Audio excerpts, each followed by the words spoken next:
What is up, everybody? Welcome another edition of Drive for Show, DFS for Dough here on Rotogrinders and live on our YouTube channel. We know a lot of you might be listening in podcast form after we tape. So however you are consuming our show, we appreciate you checking it out. And we've got a loaded show here this week. We've got a 4-man booth here tonight. So it'll be a lot of different talking points to go around. We've got a major with the PGA Championship on tap. So we can just, kind of skip the shenanigans and get right into it. I mean, last week, fun tournament, lots of birdies, an event that, of course, they could probably fire right into the sun. We don't really need to spend too much time recapping it. KH Lee won. There was a bunch of birdies, and whoever made putts did well. So that was last week. Happy to recap it for you. I'll let the guys throw in some thoughts as they wish, but I am Justin Van Zuiden, aka STL Cardinals 84. We'll be hosting the show as usual. And we've got a special guest with us this week, so I will introduce him first. His name is Mr. Matthew Wiley, and Wiley will let you go ahead and introduce yourself. And for people who might not be familiar with you, let them know what you're all about and where people can find you. So obviously Golflandia Podcast, Wiley77 on Twitter, or the Golando Podcast, which some radio stations call me in Toronto. I saw your feed last week and I said, "Hey, sweet boys, can I please come on?" And you were kind enough to let me come on. So I appreciate that. Yeah, you met the threshold for being able to come on, which, is it's a moving target. So, invitation only. And you've been invited after your request. So welcome. Thanks, man. I appreciate it.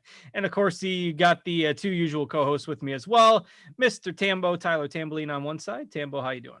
I'm doing well. Yeah, excited to have Wiley on. He's got the Ricky Fowler special exemption. Gets in no matter what, right? You just let him in. It doesn't matter what they've done in the past, but it should be fun. 4-man booth, like you said. KH Lee got the job done.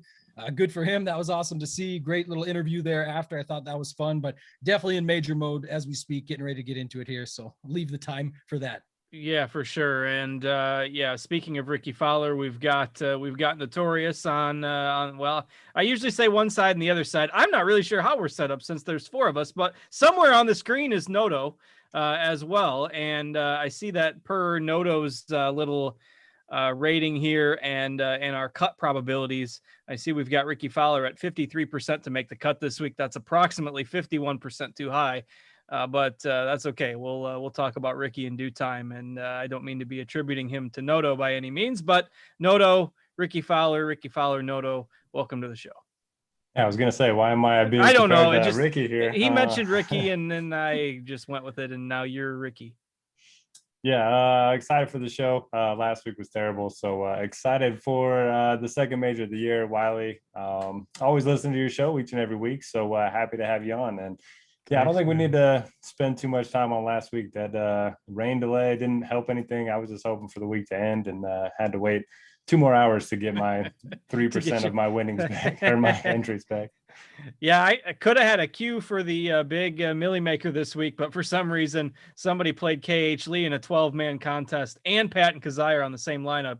And that was unrecoverable for the rest of us folk. That's disgusting. Who did that? I have to look up the username. I wasn't familiar, but KH Lee and Patton Kazire in the same in a 12-man contest. So it was an L for yours truly. I finished third, but it wasn't a great week for me either. And that tournament, for all purposes in my book, can just go away.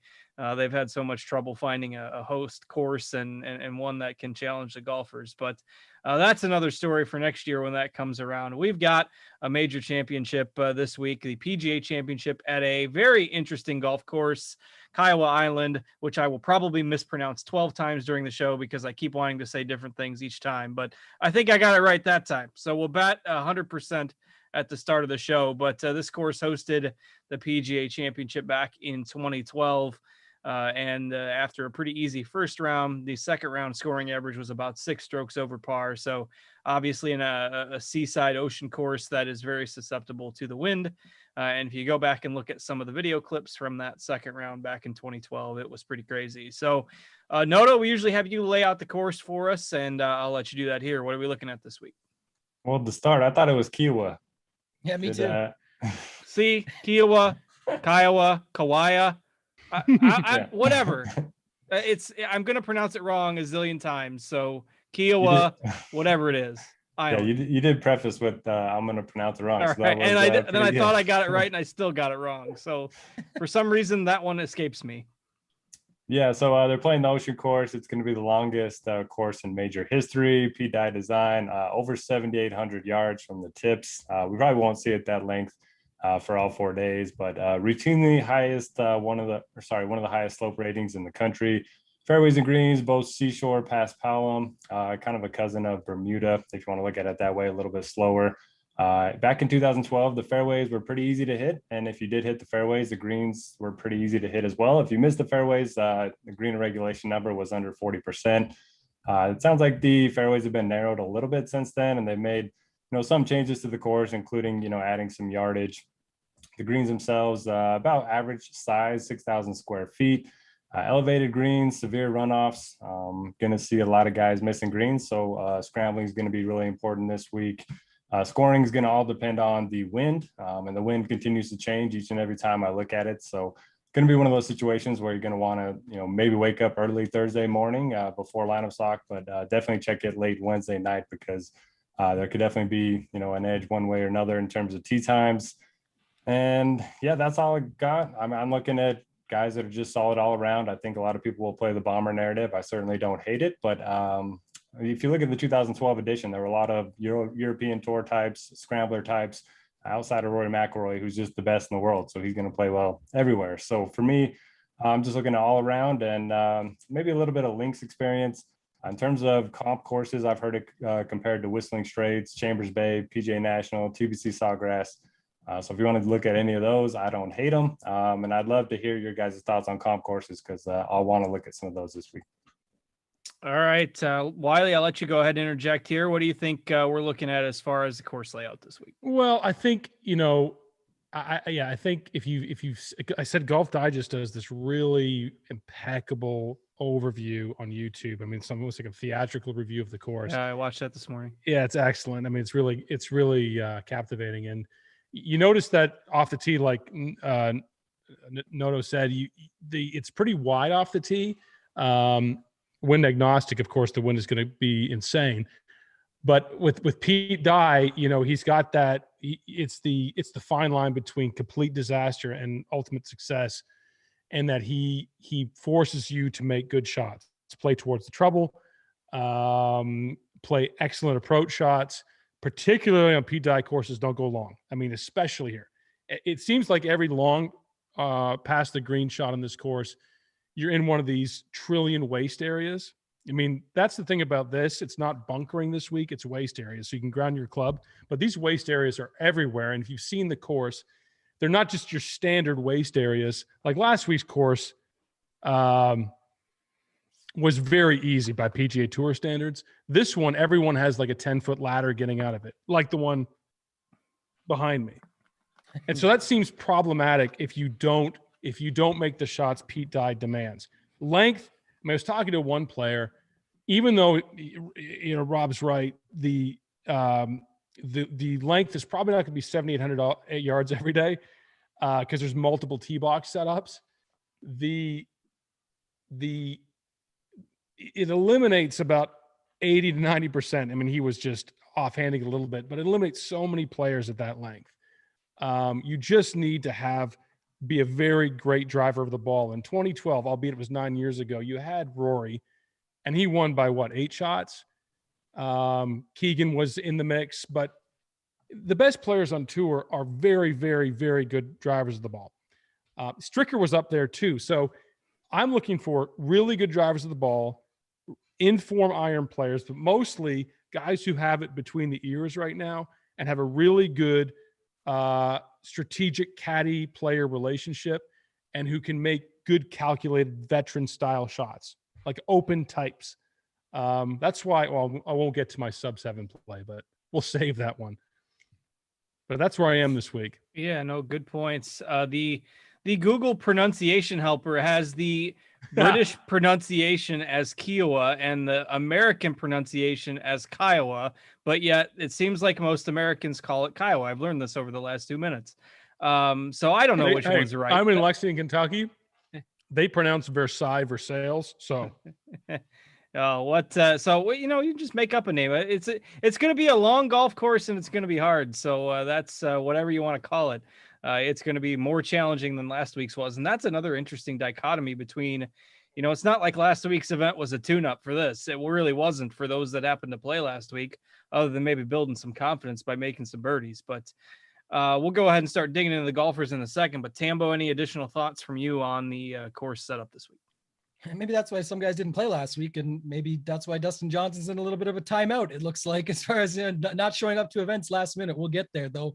As far as this week goes, everything that Wiley just said was sort of more the way I was thinking of this course. I'm always going after the major moxie, the experience, the ability. I think off the tee and approach are extremely important here. Noto rattled off the stats, don't have to give the numbers, but when you're in the fairway, you hit a lot more greens at this course, where it's not as important at certain courses or other courses. Couple of notes. The yardage that we talked about doesn't look like it will always be that, but some of the holes today with that wind just looked insane. Like even Wyndham Clark, there was a video out there hitting a hole in one. And I'm telling you, like, that's the most incredible hole in one I've seen in a while, because just what he was hitting into and the wind and the crosshair and everything that he was going into was pretty tough. So gonna stick to that. It's really tough up at the top to decipher between some of these guys. It's going to come down to a little bit of a lineup construction and just knowing your stuff. And that'll be tomorrow night's show that I'm doing on here. But I'm excited to dig into the field, man. It's a strong field and it's going to be a great event. You can just tell. And Rom said today, what did he say today? I forget what stretch of hole it was. Perhaps it was the entire back nine, but he said, I hope they shorten it a little bit, because I didn't hit any approach shot less than a 5-iron. Yeah. 5 or 6 holes he mentioned at the very end of the course. So. Right. And then the par threes are long. I mean, they're 200. I mean, they're monsters. And tour players generally don't love 200 plus yard par threes.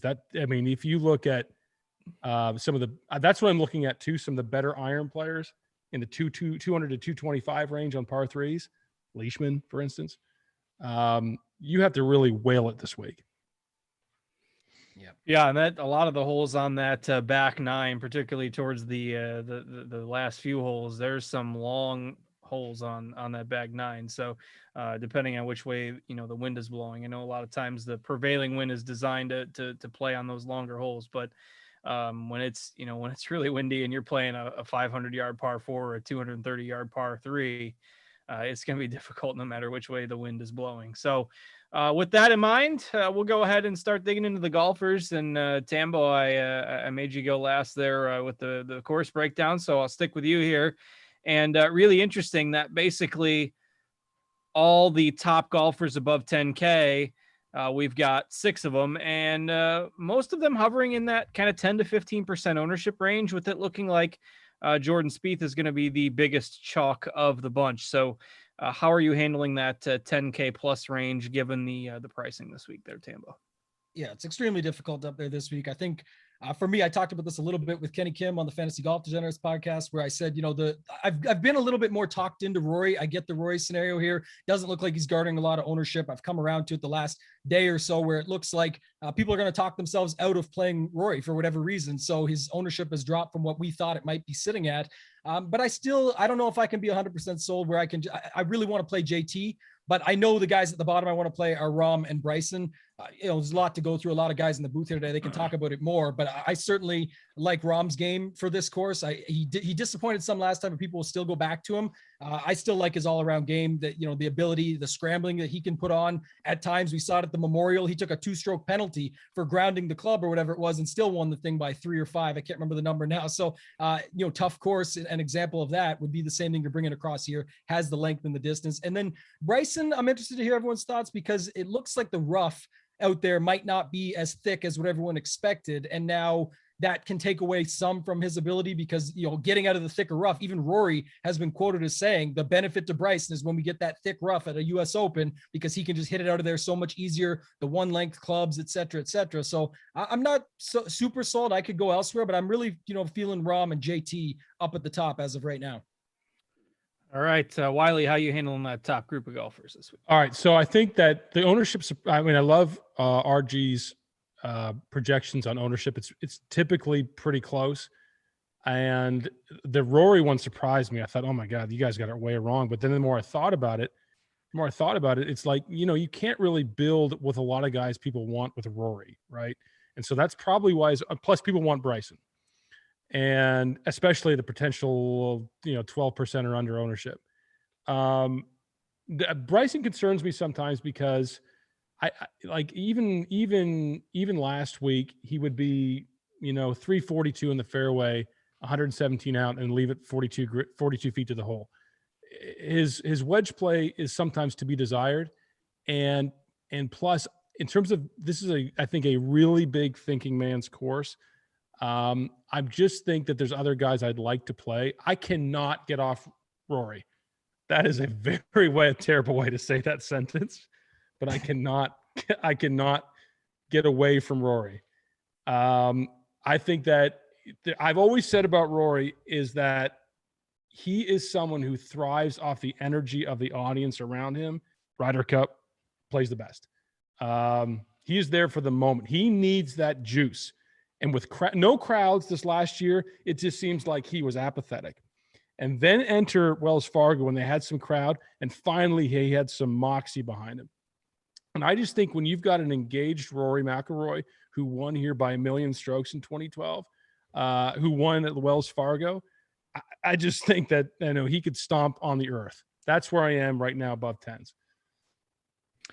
Yeah, I mean, when he's on, it's tough to beat him. To that point, he won by 8 in 2012 here, really took off in the final round, shot 13 under for the tournament. Second place was -5. So, that's on these difficult courses. If he's striking it well and the putter's working, he clearly has the upside to dominate even 9 years later. So, Noto, your thoughts on the 10K plus group? Yeah, it's hard to go wrong with any of them. To their points, Rory, if you start with him, it's kind of hard to build, especially from a single entry standpoint. So I do think he'll be around that 12%. I like the ownership for sure. My favorite guy is going to be Spieth. I mean, he's just playing so well. He's the best iron player in the world, with right there with JT right now. If you look at his short game, probably the best in the world, and he knows how to win majors. His only weakness really is off the tee, and he's gotten a lot better at that recently. Talked about the wide fairways a little bit. He won at Chambers Bay, second at Whistling Straits. So I like Spieth quite a bit. I know he's going to be popular, but I'm more willing to eat chalk up here than I am at the very bottom. So I like Spieth. The case for Bryson for me, obviously the distance off the tee, but if you look at his numbers from 200 plus, Wiley mentioned a lot of approach shots being hit from 200 plus. He's third in proximity in this field. The rest of his irons are terrible, wedges especially, but from 200 plus, he's actually very good. So perhaps that plays into his strengths a little bit. JT, if he putts well, is going to be in contention. DJ seems like nobody's talking about him. He's like a Pga specialist and always good on longer courses. So, and then you have Rahm, who, Tambo mentioned, and doesn't seem like a lot of people are talking about him. He's number one in my model. So, a lot of good options up here. If I have to pick one, I'll go Spieth. All right. Any other follow-ups from you guys on the other 10K options that maybe we didn't address? No one mentioned Dustin Johnson. Yes. What's going on there? I brought him up. I put him in my article this week just because, with the little scare from last week, the form obviously not being where we want it to be, and just the recency bias. I mean, if this would have been 6 months ago around the time he won the Masters, like, he would be the no-brainer this week. So I like DJ in GPP builds for sure. Yeah, I did hear it today too. I think, I never follow this stuff too much with equipment or anything, but I did hear that he's putting the putter back into his bag that he went out to the RBC Heritage and shot 5 under in round 4 with. So if you like that kind of stuff, just trying to throw the tidbits out there. It's not, necessarily for me, but I can see if he's at 9%, why people are going to play him. It's Dustin Johnson. So maybe him being out of the spotlight, and we're not really sure. There's some talk today about, his presser time got pushed back and not in the featured groups as shown on PGA when they presented all the groups of 3. So I don't know what's going on there, but again, he did withdraw from a couple tournaments at the last minute. So you never know. And he was back flipping off the yacht. So, I don't think that one looked too good the last time out. It's Dustin Johnson. He can pretty much do whatever he wants at this point. All right, let's go ahead and go down into that next range. And this is where kind of in majors, people love to build these lineups that look pretty good in terms of balanced lineups, where you've got the Reeds, the Simpsons, Schauffele, Hovland, Morikawa. I mean, you can start with 2 or 3 of those guys. if you're eschewing the 5-figure price tag. So Wiley, I'll let you have first crack at this group, and looks like Hovland's going to be the highest owned, but who's standing out for you? Yeah, I mean, Hovland is playing better than anyone in this field, or as well as anyone in this field. I think the price is very fair for him. The only thing that's scaring me away is 25% ownership. I mean, I don't know if I can eat that chalk. I don't think that he's going to have a bad week. I think he can top 10. I think he can perhaps win. The interesting one is, well, there's two interesting ones. Colin Morkawa, a course that demands solid driving and solid iron play, and a guy who's won it before at a pretty good ownership level. Now it's different. It's difficult because if you want a Spieth or a Bryson or a Rory, adding Colin Morkawa makes it very difficult because there's not really a ton down low to build a lineup. So you almost have to have Colin Morkawa or no one else up top. That's the one thing that's probably keeping his ownership low. And then you've got the one really, really, really interesting one, and I'm going to look for reactions from you guys, is Matsuyama, right? At an insane sub 5% ownership, Masters winner. You talk about a guy who has elite around the green skills, elite driver of the ball, elite iron player, and the most recent major winner. That one could be the kill shot, right, for a lot of lineups, especially being next to Hovland and Price. If you want to come off Hovland, that would be the guy I would play. I just think on birdie courses, he can't putt it well enough to get 25 under. But at Firestone or WGC, Bridgestone, where it's a really difficult course, this is the guy that you want. Yeah, and he wasn't terrible last week. I mean, like you say, the Birdie Fest isn't necessarily the style we want to target him at, but that ownership number is really, really low. So very low. Tambo, what are you thinking about this group?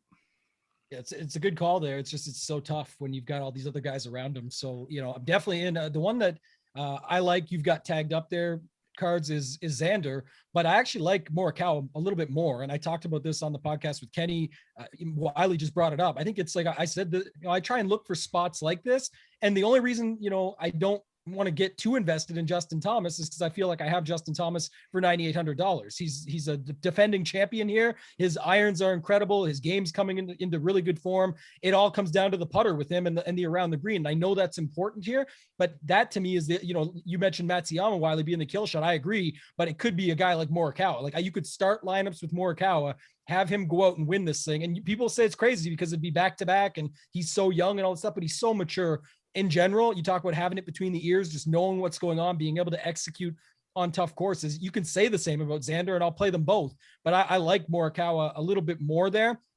Hovland is just one of those things. I get the ownership, but it's like the product of PGA DFS. In NBA, you can have a guy that's 80% owned and people still jam him in. I know there's minutes projections and this is golf, and I understand the differences quite clearly. I'm just saying maybe the ownership should be 35% on Hovland with the game that he's been playing right now and a $9,300 price tag like that. That's, people are going to talk themselves into playing other guys. And I think he's just making the cut. He's going to have a good spot. It takes one good day and he's right in the hunt and could be out there. He's almost like a mini Rory Mcilroy when you talk about it. And we're talking about Rory winning this thing by 8 strokes. Golfers are a lot better now. That's unlikely to happen, but at a course this difficult, he could definitely be there. And he's been, in majors, US Opens, first time out, etc., going out the Masters and putting up big numbers. He's a little bit more experienced at this point, a couple wins, shook the Puerto Rico curse that Tony Finau can't, and got his win here earlier this season. And now he comes back out at 9,300. That price tag is just insane. Got to get in on that. Last one for me, Patrick Reed. You guys know I hope you're out on him this week, cards, because Patrick Reed is always getting fired up at a course like this for me. And you just deal with it, but he has solid around the green game, scrambling. He can putt, plays difficult courses well. It's always a risk versus some of these other guys, but I'm going to play Patrick Reed at 9,100 here as well. I would second. That was the one guy I missed. I would say Reed has the best hands around the green game, probably on tour. And you're right. He's going to come out he is going to make the cut and he's going to contend. Yeah, completely. I mean, I'm just not going to comment on Patrick Reed. Then you guys just don't know, because I always you didn't even tell us your favorite 10K play yet. You didn't tell us your best guy up top yet. No, see, I kind of like the builds that start with like Schauffele Hovland. I think that's the way I'm going to do a lot of them this week. But I talked about DJ in tournaments. I like DJ. I put him as the 10K plus guy in my article. That's right. Not quite as safe as the other guys, but in tournaments, I like the builds with him. So, Noto, I'll let you fill in with your thoughts on the 9Ks here. Yeah, I was going to start by asking Justin what he thought of Patrick Reed, because I like him this week. I think I put in my expert survey that I believe it was Reed and Cantlay both missed the cut or something like that. So as my bold take, so you're all good. You anti-Reed, Justin? Are you? I am, because I always get him wrong. It never fails. You can go back and watch like 50 shows. The weeks that I'm on him are the weeks that he misses the cut. It's so bad. The weeks he's off them, we figured it out now. It's when Cards is off him. It's so bad. It's his best weeks. That's the ones literally every time. And whenever I'm on him is what was it, 3 or 4 weeks ago when he missed the cut by 1 or 2 strokes, and I was on him that way. It's just so I don't the one obscure golfer I can never get right ever. I mean, outside of everyone, Harris English, Daniel Berger, and Schauffele, the one golfer I can never get right is Johnny Vegas. Ever. Hey, he said it before you, Cards. What's that? Plus 10,000. That's right. That's somebody mentioned before that. I haven't had that kind of luck with Johnny V, but Patrick Reed, you can count on me getting it wrong. So all right. I'm off on him this week, so that means everybody's take is correct. All right, Noto. Anybody else above 9K that we haven't talked about? Yeah, I mean, I do like the chalk Hovland for all the reasons you guys mentioned. Xander, 14 of 15 in majors with 7 top 6 finishes. So if you're betting with a book that has each ways, I mean, that's basically free rolling with Xander every time he tees it up as a major. So I like those two quite a bit. And then the guys that aren't going to be owned, you have Webb Simpson coming off the WD, Brooks Koepka, who, could always show up randomly. I don't feel great about him, as he's, can't even bend down to read his putts. And then, like Wiley mentioned, Hideki Matsuyama, who gained 6 strokes ball striking last week. He just had his worst around the green in his career. So I don't mind going back to him either. Yeah, interesting names for sure. And then Cantlay too, 4 straight missed cuts. If you would have told me, 6 months ago that he was going to be 5% owned at this price point at a course that should suit his eye, and he loves Pete Dye courses as well. So I don't really know what to do with any of these guys, but I'll probably have 2 of those 4 low-owned guys in my MME pool by the end of the week. I will. I'll let you keep going in the 8Ks, and this is kind of the range that I think is really, really interesting. Berger's gaining a lot of steam with the way he's been playing. I think if you take a look at the ball striking numbers, bogey avoidance, things like that, kind of the stats I was putting together, he graded out second in the field for me this week. So Berger is one of my favorites.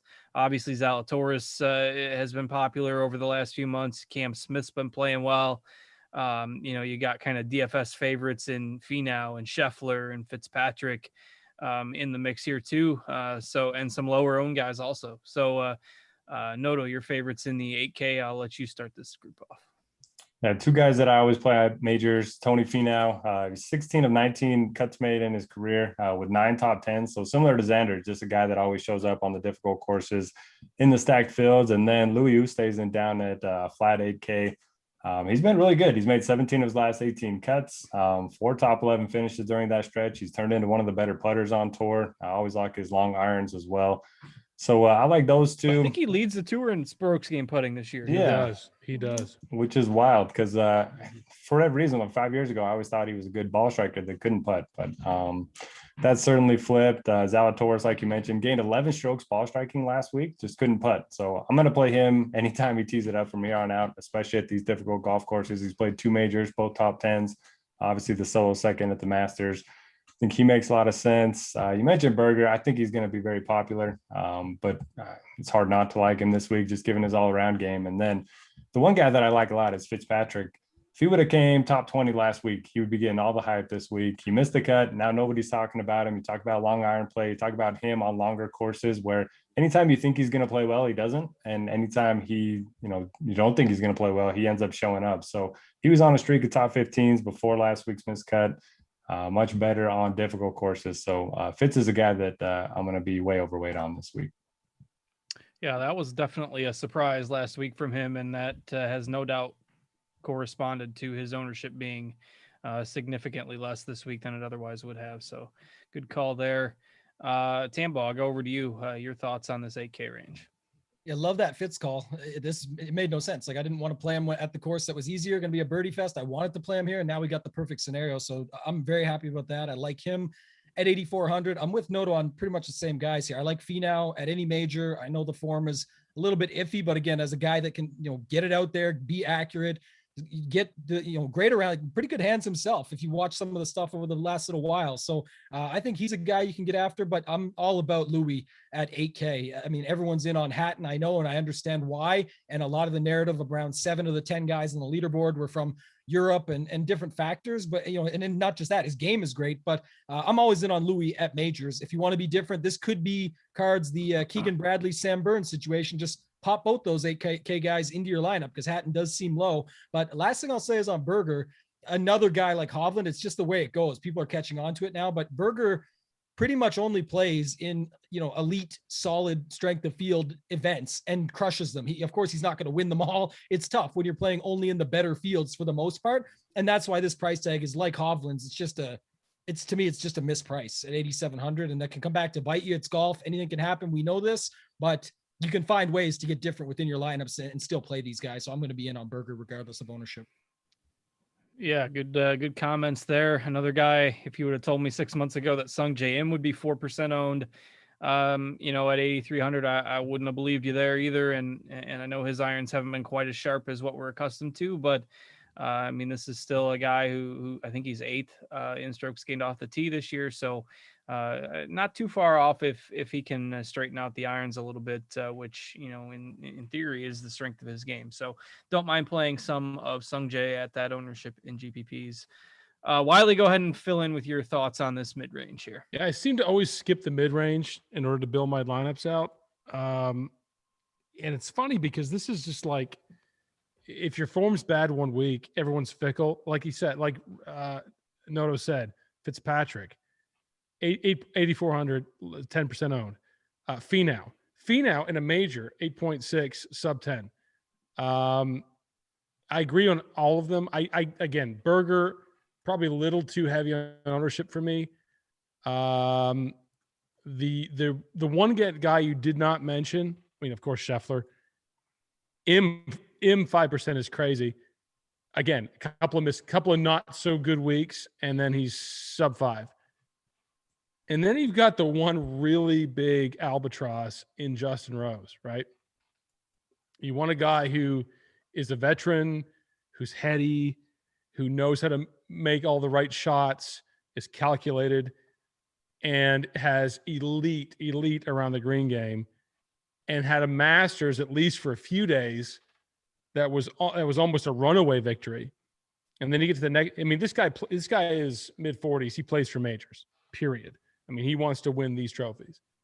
Mm-hmm. And now he's 3% projected, which is likely to be the case or lower at 8.1. That's the one guy in this range that's just staring me in the face. Like, what does Justin Rose do here? Right? You want a guy that's a veteran, who's smart, who makes the right shots, who understands how to get around a course like this, who understands wind, and has elite all-time around the green skills. Now sub 5%, almost in the 7,000s. That's the one to me. Yeah, interesting. I know that we talked about him quite a bit, kind of during his Masters run, because there was quite a few hero saves and chips and putts, and that goes to that around the green game. And saving par on a lot of holes this week, particularly if it gets windy, is going to be of prime importance. So, you guys have any other thoughts on Rose, or maybe anybody else in the 8K range? I'll open up the floor before we move it along here. One more guy real quick is I've got the same feelings that Wiley has there about the guy right above him, Tommy Fleetwood. Yeah. I just keep thinking about him, 3rd at the Honda when, this is back when I'm saying, but just some examples, 2nd at the Open, solid at the US Open. Like, he's done some things, and then 10th at the Arnold Palmer, and then 14th at the Wells Fargo. You talk about wind, you talk about just all around game, major moxie, things like that. And he's done it on these longer courses too. So he's the one that really stands out to me there that I don't think enough are talking about. You're hearing little tidbits of it here and there, but I think he's definitely another guy that could stand out at 8,200 and have himself a pretty good week here. Would you agree that this is the range that you avoid in order to make the builds that you want to make, and that you just can't round out your lineup with a lot of guys in this range? Yeah, and so that's always the challenge. Yeah. If you want to mega mind it, you probably start here. Yeah, no, you've got it. And that's what I do this every Wednesday to go through it all, but that's what I'm saying. And I mentioned this to Kenny, is you got Rory and Berger, or Rory and Hovland. Those lineups will still work, and we'll see plenty of them. You could even see some people go a little bit more aggressive with Rory Bryson or something, or Rory Xander, whatever you see. But that automatically causes everybody to skip over this. And the other thing about it is everyone wants to go, okay, well, like even myself, I said, I'll play some JT if everyone's going to go to Rory. And now the DJ steam is going to come in a little bit late because everyone realizes nobody's on him. Rahm and Bryson are already popular. Spieth is 20%. So this range does get overlooked, and you have to find a way to get these guys into your lineup in some way, shape, or form, or at least with some builds if you've got to build more lineups, because there's too many names in here that could actually win this thing, or at least contend quite good. So I like this range quite a bit. Yeah, you start a lineup with a 9K golfer, and it kind of opens up that balanced build a little bit. Don't sleep on those, especially if you're multi-entering this week. I like that thought process. So I'll stick with Wiley. I'll let him have the first crack here at the 7K range, where it's really looking at this point. The guy who's gaining steam is Answer. We've got him at 22% projected ownership right now, so that's a pretty big number. Obviously, guys like Keegan Bradley and Sam Burns have been playing well over the last few weeks, so they're going to get some attention there. And then you've got Casey, you've got Connors, you've got Neiman, who has the longest current made cut streak on tour. So again, guys, we're not used to getting in the 7K range, which could, theoretically help build out those balanced lineups. So Wiley, you taking a stand on anybody in here? Yeah, I mean, I can make a case for most guys in the sevens, and I think that this is where the $1 million will be made as to how you build your lineup with one of these guys. Before I knew ownership or anything coming into this week, my sneaky plays were Hovland and Answer. Well, how'd that turn out? That's like 50% of lineups will have those two guys. Of course, Corey Connors. His ownership is rising because of, I think, it was a really excellent price. I cannot get behind Chalk Keegan. I can't do it. I'm okay with losing and having Keegan being the chalk. I just can't get behind 17% Keegan Bradley. I know how well he did in 2012. I know how well he's playing. I'm looking for some people who aren't maybe in the limelight.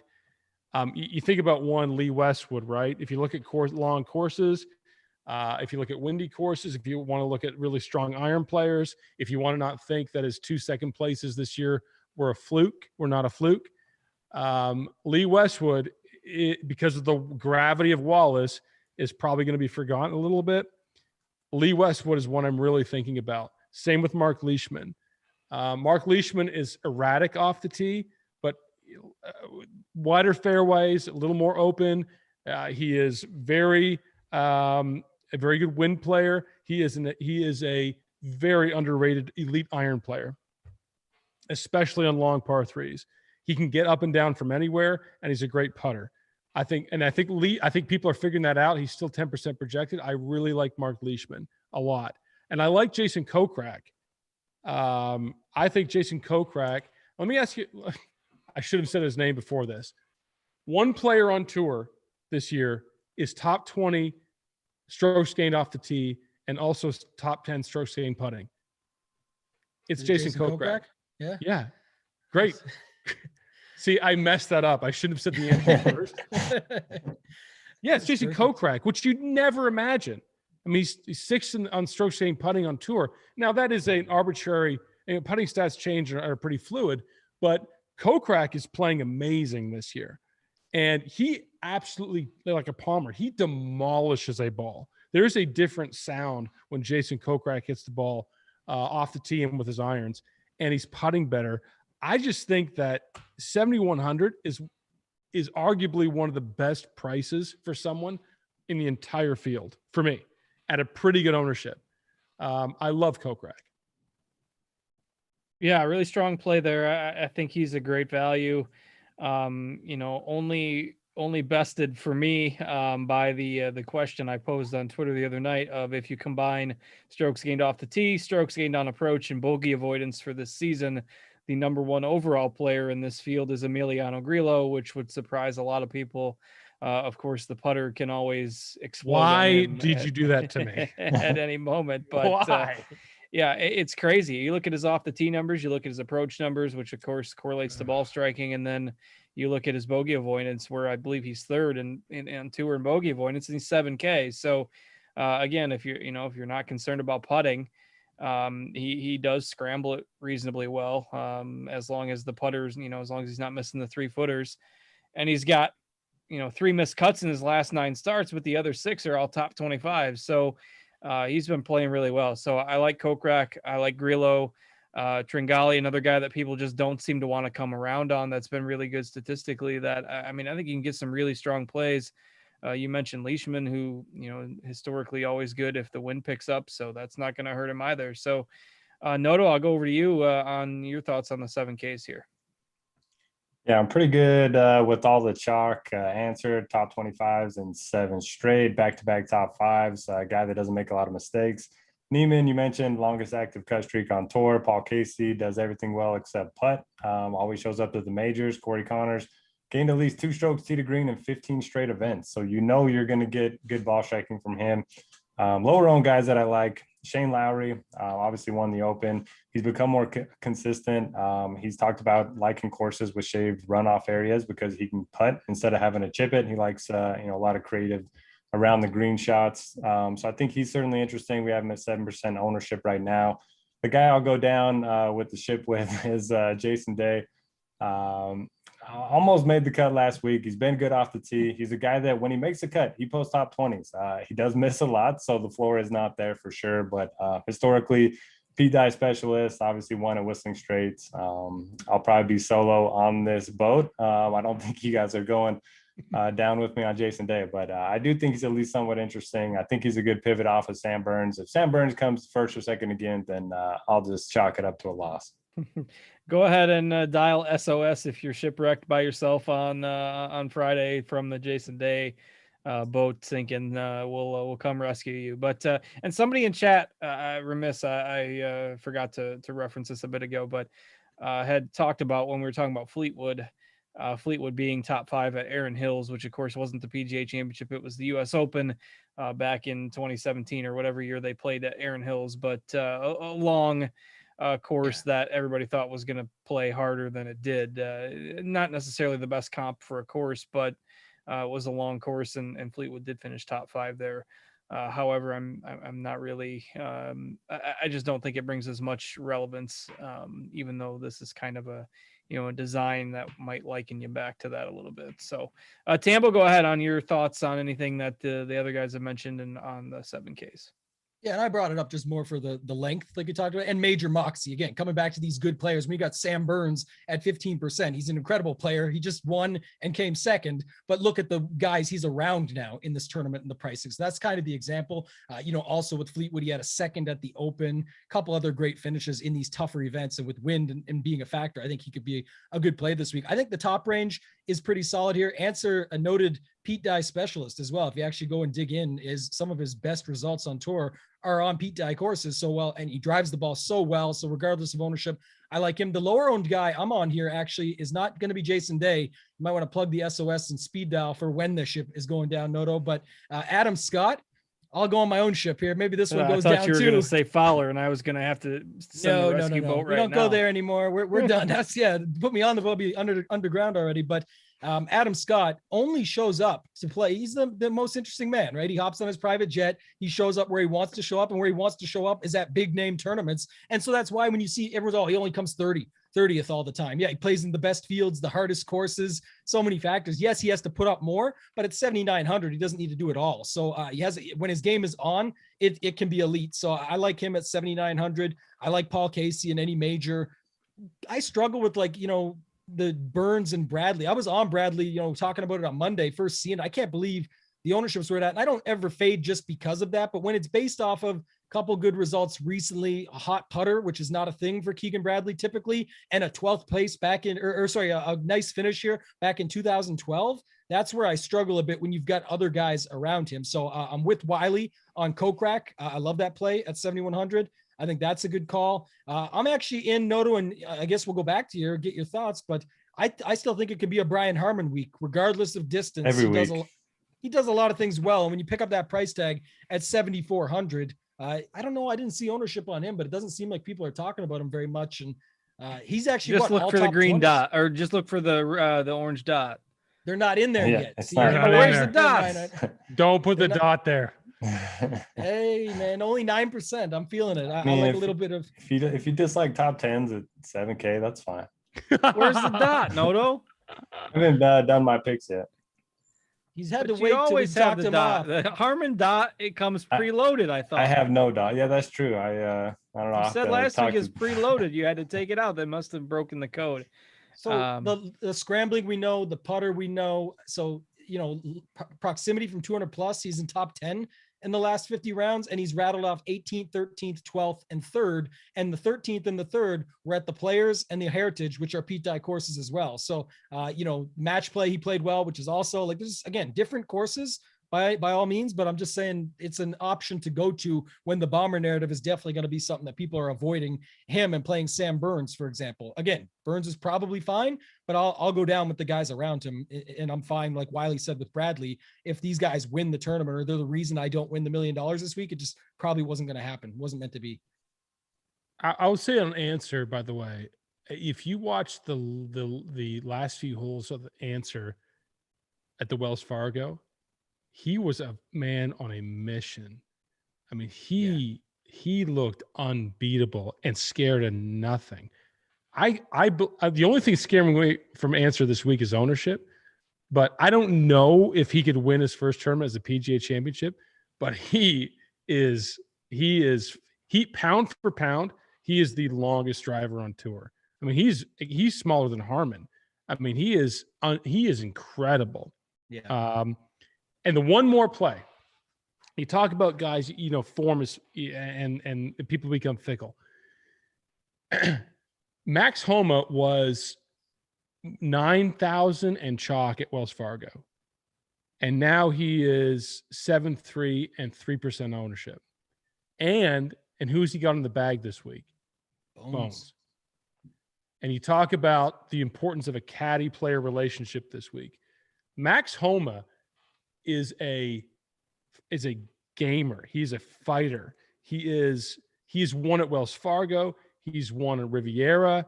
He is a great iron player.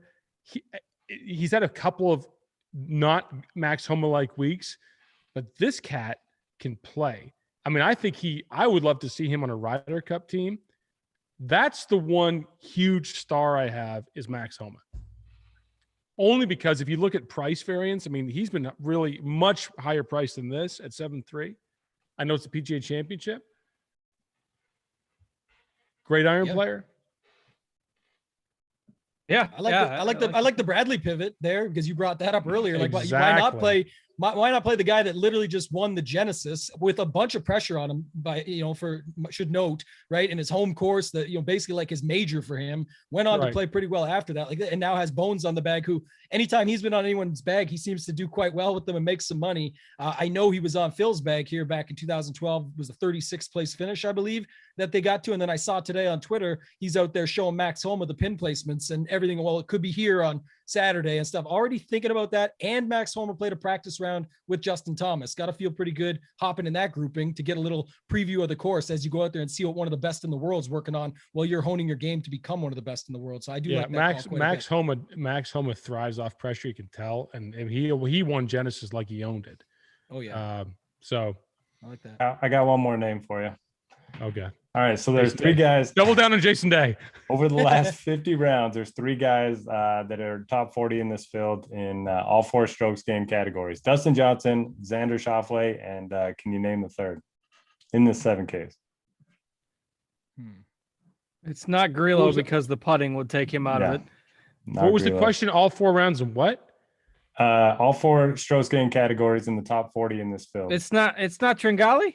Tringali. I was gonna say I mentioned him just a minute ago. So He did. Okay. There you go. Tringali's a guy that he is your Patrick Reed. I have him. I get killed. I don't have him get killed. I can never figure out Tringali. Well, that's perfect then. Don't play him this week because I'm on him. Then I win with Tringali. You win with Reed. Yes, everybody will be Tringali happy. Reed build. We'll be good there. All right, I like those calls. Well, we got about 10 minutes left here. Yep. We're gonna drop our little guess the golfer game in the chat. Get yourself a free week of Rotogrinders Premium. And since Wiley is our special guest this week, we let him pick his favorite sub 7K golfer. Not going to be a lot of massive chalk really at all in that range. So just his favorite sub 7K golfer. If you've, kind of followed his posts on Twitter, might give you a little bit of a hint there. But who do you think Wiley's favorite sub 7K golfer is? If you're not currently a Rotogrinders Premium subscriber and you are the first one to guess the right answer, we'll get you a free week of Rotogrinders Premium for you. So I'll start with somebody else so that we can come back to Wiley so we can talk about that golfer after somebody guesses it. But let's get to the punts here quick and then we'll get on out of here. So Noto, I'll go to you first. Who are you looking at under 7K? Don't love the 6Ks this week. I currently have 7 guys that might end up in my player pool. But we talked about the longest active cut streak on tour being Joaquin Niemann. The second is Ryan Palmer. He's made 15 cuts in a row. I don't really love him at majors, but he's pretty long off the tee, having a really nice season. I like the price point. Makes some sense to me. I like Thomas Peters. Always seems to play well in these majors. Missed the cut on the number last week, but he gained 3.5 strokes tee to green, so I'll go back there. Don't know what to do with Charles Schwartzel. I think he's going to be like 15% owned in some of the single entry stuff. So that scares me. He's playing great, obviously. The irons have been amazing over the last few events. But I don't mind going down to Alex Noren. 3 straight top 25s, a guy that we kind of think of as a grinder. So if conditions get bad. And then Rick Rungood, anytime Lonto's under 7K, got to play him. So got to play him. All right. You just follow the flow chart there. So, all right, Tambo, I'll throw it over to you. Your favorite values this week. Definitely in on Palmer. I see him like him and Koch. To me, Koch was just above who we already talked about. If you save $200, you go down to Ryan Palmer. It's very similar to me anyway. And so I'll play him here, can play well at tough courses. I like Thomas Peters. Everyone wanted to play him at 8,600 last week, burned them. They flipped them to 6,800. And now it's like nobody wants them. But I believe he missed the cut on the number. Pretty sure it was just the putter. That was, again, you need a putter. We know that, but he's got the distance. He's got the ability. So he's a guy there. And then I guess my off the board one, I'll save the good one for Wiley, but Christian Bazoonhout. Most will never play him or know who this guy is. The backstory is incredible. Some people say he looks like Osimo, if you follow that. But I think it's kind of interesting. And one thing about him is just, again, you don't see him a lot, but it's oftentimes when you see him, it's almost like an EVR type game where it sets up for WGCs, major, strong fields and that. But he has a really strong around the green game, scrambling ability, can get hot with the putter. I think he's an interesting play down here that almost nobody will go to at 6,800. So I like that guy for another play down here. I am shocked that nobody has gotten this right. We've had like 50 guesses, it seems like, and nobody's gotten it. I mean, it's not this completely off the board under 7K play. Man. Yeah, it's just, I mean, it's a guess that you would think somebody, I was shocked when we got through about 6 guesses and nobody had gotten it. Wiley, give him your hint about. Do you want me to lead into it? Let me give a few more than about cuddling. Give me your cuddling hint. Somebody said, how many twins does Osimo have? Which is very true. Anyway, yeah, Caruso your is spooning well, yeah. hint. Finally somebody got it. So you can go ahead now. Give me your spooning hint. It would have given it away. It would have been good. You want me to say it now, or do you want to build up? You're good. Somebody got it. Brad Gibson got it. Brad Gibson? Brad Gibson it's got Stewart Cink. Yeah, so here's what surprised me about Stewart Cink. Noter just said one thing, but the second thing that surprises me about him is some people are going to be very confused. Yeah, we got to explain it a little bit. The fact that he's late 40s, almost 50, and he averages 306 off the tee, more than Burns, more than Zalatoris, more than a lot of the big bombers off in the PGA Tour. He's 6'4", 220, but he's still averaging longer than he has even when he was in his 30s. he's got this incredible caddy relationship with his son. He's won twice now on tour. You want a guy who's won a British Open. And I just think that, I feel like his ownership's probably projected pretty low. I think it's going to get higher. I don't think he's going to miss the cut. I think he's going to make his way around the course and do really well here. I like Stuart Sink. I completely agree with Palmer. I think he is a Koch better price. Ryan Palmer can demolish it off the tee. He has not played well at all really this year. I think the price is very fair. Peters, I talk to a player regularly. Peters is like, we're in love with him. He does. His swing is immaculate. He hits it long. He hits his irons well. He's brainy. He can putt. He disappointed us last week, but I think it's his just sort of getting acclimated to the PGA Tour. KH Lee really surprises me, and it just may be because he added to the field, after his win last week. But it's KH Lee. He's coming off a win, and he's a great tee to green guy and iron player, sub 1%. And then the last one, if you really want, I don't like a lot in the sixes, and especially down low, but his €1 I'll throw out there is Dean Burmester. He is in great form. He's a mauler. If you watch him on the Euro Tour, he can acclimate to win. He may be the one guy at 6.5 that maybe give you other options that people aren't thinking about in your lineups. I think he's 6.5. 6.3, even better. 6.3, right. That's the one guy down low that I would be maybe comfortable playing. But Stu Sink, man. Big Stu. Like, you only get the quote, big Stu Sink if you're really big. He's huge. Yeah. How do you get the big Stu Stink quote? I don't know. I kind of flubbed that one. Missed the cut when I'm on him heavy. That's going to be a problem. Yes, I kind of flubbed that one. I don't love the fact that Wyndham Clark got his ace a couple days early, but I don't hate him. His ownership will be a little bit higher than where we have it right now, but it's certainly not going to be massive. I just don't think he's a good enough iron player. He had a lot of 7-footers last week, and he missed most of them, but there's certainly some risk there. But don't mind a sprinkle in the Millie Maker or something like that. Top heavy GPPs. Somebody in the chat mentioned a week ago or a few minutes ago in the chat. Just play Corey Connors because you get the automatic hole-in-one bonus at some point during the week. So you can just do that if you want your ace, which, relatively speaking, if it's difficult scoring, Connors' weekly ace will carry more weight in the overall scheme of the standings than it did last week. But always fun. I know it's a little weird having a major in May, especially since, we were kind of just getting used to it. And then last year, the schedule was all out of whack with COVID, but fun to be talking about a challenging golf course and what should be a really fun tournament this week. So appreciate Wiley hopping on with us. Wiley, thanks for joining us, and let people know one more time where they can find you if they aren't familiar with you. At Wiley77 on Twitter, Golflandia Podcast. And great, I really like these guys. When I said you guys were sweet boys, I really thought so. I really like following you guys. I think you're really good guys for the industry. And Wiley is a great follow on Twitter. Great handwriting as well. Can give us, we said he had to do the hand-drawn logo, so we're going to hold him to that at some point. But that's tough. That's tough. The hand-drawn gears are coming at some point. We'll take that up next time we have you on. But thanks to Wiley for joining us. Thanks as always to Tambo and Noto for joining me, and our producer Devin for working hard, producing behind the scenes with the 4-man booth tonight. And good luck to all of you in the DFS contest this week for the PGA Championship. Thanks again for watching. I am Justin. Take care, everybody.